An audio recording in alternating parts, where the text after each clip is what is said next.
ઉમાશંભુ શિખર ભાવિમાં વૈતાળીયગિરિ ઉપર વિદ્યાના બળથી ભયંકર એવો રુદ્ર નામે ખેચર થશે. તે વૈતાળીય ઉપરની બધી પૃથ્વીને દબાવશે. તેને ઉમા નામે સ્ત્રી થશે. તે રુદ્રના ભયથી તેને શંભુના નામથી બોલાવીને પોતાને શાંતિને માટે લોકો તેના ભક્ત થઈ ઉમા સહિત તેની પૂજા કરશે. તે તેઓ ઉપર તુષ્ટમાન થઈને તેમને ઈચ્છિત વસ્તુ આપશે.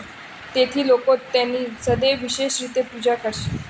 પર્વત, આરામ, સરિતા અને ચૈત્ય પ્રમુખ સ્થાનોમાં હર્ષથી ક્રીડા કરતો તે રુદ્રખેચર એ ઉજ્જૈનગિરિના મસ્તક પર આવીને ઉમા સહિત તપશ્ચર્યા કરશે અને પછી ત્યાં રહેલા ચારુણ મુનિને ભક્તિથી નમસ્કાર કરશે. ત્યારબાદ તે મુનિના ઉપદેશથી તે પાપ કર્મથી વિરામ પામશે. મુનિના ઉપદેશથી દુઃખનું વૃક્ષ જે વિષય તેનું આદ્યમૂળ સ્ત્રી જ છે એવું જાણી પોતાની સ્ત્રી ઉમાનો ત્યાગ કરીને સહસ્રબિંદુ નામની ગુફામાં તે એકલો તપશ્ચર્યા કરશે. તેના વિયોગમાં રહેલી ઉમા પણ તેની પ્રવૃત્તિ નહીં જાણવાથી બિંદુ શિલા ઉપર રહીને એકલી તીવ્ર તપશ્ચર્યા કરશે. તેના ધ્યાનયોગથી સંતુષ્ટ થયેલી ગૌરી વિદ્યા ઉમા ઉપર સંતુષ્ટ થઈ પ્રત્યક્ષ દર્શન આપીને તેને ઈચ્છિત વરદાન આપશે.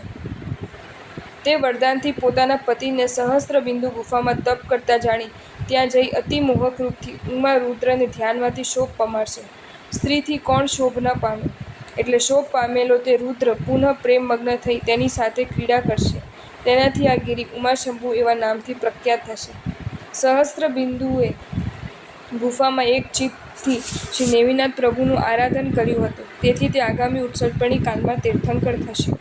આ પ્રમાણે મુનિવર પાસેથી સાંભળી તે ભાવિ જિનેશ્વરને નમસ્કાર કરી કૃષ્ણ વાસુદેવ પરિવાર સાથે ત્યાંથી પોતાની દ્વારિકા નગરીમાં આવ્યા અને શ્રી નેમિનાથ પ્રભુ દેશનાથી ભવ્ય જીવોને પ્રતિબોધ કરતા પૃથ્વી પર વિચરવા લાગ્યા.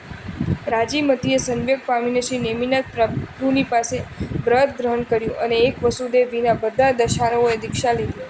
મહાનેમિ તથા રથનેમિ વગેરે યદુપુત્રો પણ દીક્ષા લઈ તીવ્ર તપ કરવા લાગ્યા. દ્વારિકા નગરીમાં સ્થાપત્યા થાવચ્ચા નામે સાર્થવયી રહેતી હતી. તેનો પુત્ર સ્થાપત્યાંશનું થાવચ્ચા પુત્ર હતું.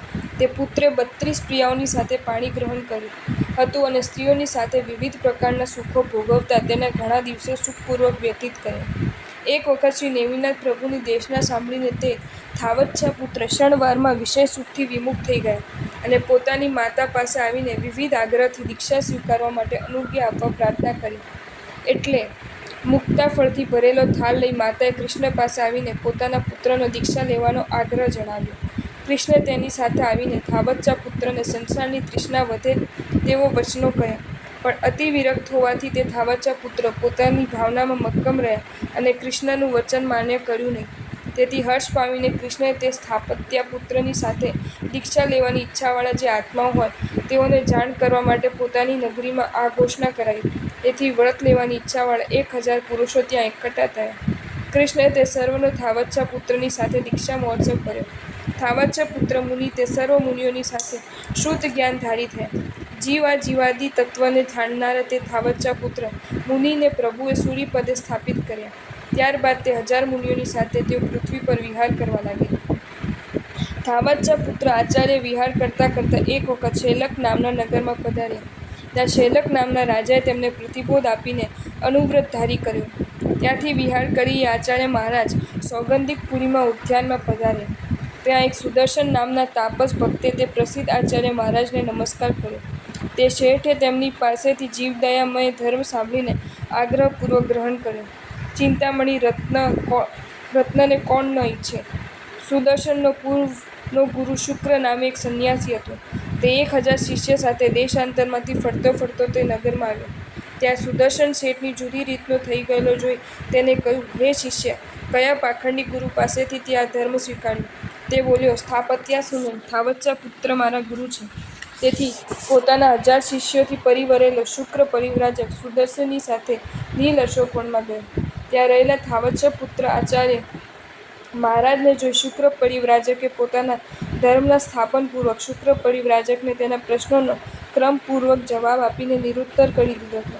જેથી તત્કાળ શુક્ર તાપસે પોતાના સર્વ શિષ્યોની સાથે સુંદર ચરિત્ર ગ્રહણ કર્યું અને અનુક્રમે તેઓ સૂર્યપદ પામ્યા.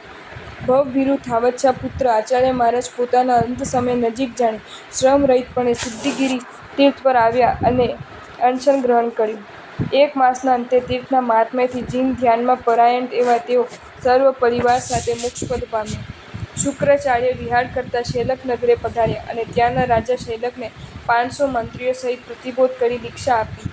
મહા તપશ્ચર્યા કરનાર શૈલક મુનિ દ્વાદશાંગી ભણીને અનુક્રમે સૂરીપદ પામ્યા અને પોતાના ચરણન્યાસથી પૃથ્વીને પવિત્ર કરવા લાગ્યા.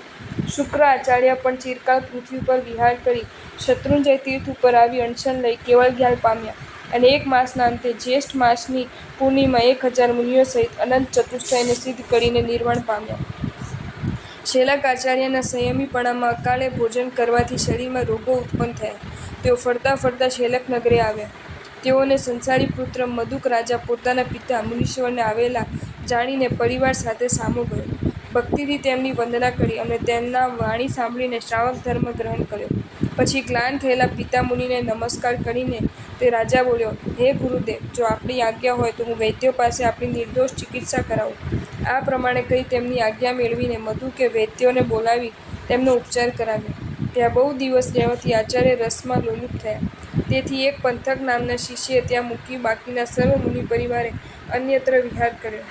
એક વખતે કાર્તિક માસની પૂર્ણિમાના દિવસે તે પંથક મુનિને પ્રતિક્રમણ કરતા સવારથી સૂઈ ગયેલા ગુરુને ખામણા ખામતા પોતાના મસ્તકનો તેમના ચરણ સાથે સ્પર્શ થયો.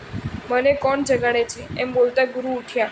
એટલે પંથક મુનિએ વિનયથી કહ્યું, હે પૂજ્ય ગુરુદેવ, આજે ચાતુર્માસ પૂર્ણ થયેલ હોવાથી તમને ખામણા કરવાના કારણે મેં સ્પર્શ કર્યો છે. તેથી મને ધિક્કાર છે. હે ક્ષમાવાન ગુરુ, તે મારા અપરાધને આપ ક્ષમા કરો. એવો તેનો વિનય જોઈ ગુરુ મનમાં લજ્જા પામ્યા અને ચારિત્રને દૂષણ લગાડનારા પોતાના આત્માને અત્યંત નિંદવા લાગ્યા. રસના ઇન્દ્રિયથી જીતાયેલા મને ધિક્કાર છે કે જે મેં શિથિલપણાથી ધર્મરૂપી રત્નને મલિન કરી નાખ્યું. પ્રતિક્રમણ કરતા એવા પંથકે મારી નિંદ્રા તથા તંદ્રાને દૂર કરવા દ્વારા મોહાંધકાર દૂર કરાવીને મને દ્રવ્ય તથા ભાવ એમ 2 પ્રકારે જાગૃત કર્યો છે. આ રીતે આત્મગર્હણા કરી દોષનો પરિગ્રહ છોડીને શૈલક સૂરીજી પોતાના પરિવાર સાથે પૃથ્વી પર વિહાર કરવા લાગ્યા. ઘણા લોકોનો અનુગ્રહ કરીને પ્રાંતે શૈલક સૂરીજીએ શત્રુંજય ગિરિ પર જઈ અનશન ગ્રહણ કર્યું. એક માસના અંતે કેવળ જ્ઞાનથી નિર્મળ થઈ 500 મુનિઓની સાથે તેઓ પણ મોક્ષે ગયા. આ પ્રમાણે થાવચ્ચા પુત્ર શુકાચાર્ય, શૈલક વગેરે મુનિપતિઓ શત્રુંજય તીર્થ ઉપર મોક્ષ પામ્યા છે. તેથી આ તીર્થ અતિ વંદનીય છે અને નામ ગ્રહણ માત્રથી પણ પ્રબલ કર્મના મર્મને ભેદનારું છે. જો તમને આ વિડીયો ગમ્યો હોય તો આ વિડીયોને લાઇક કરો અને શેર કરો અને આવા જ નવા વિડીયો જોવા માટે જૈન ફેક્ટ્સ એન્ડ સ્ટોરીઝની ચેનલને સબસ્ક્રાઈબ કરો. ધન્યવાદ.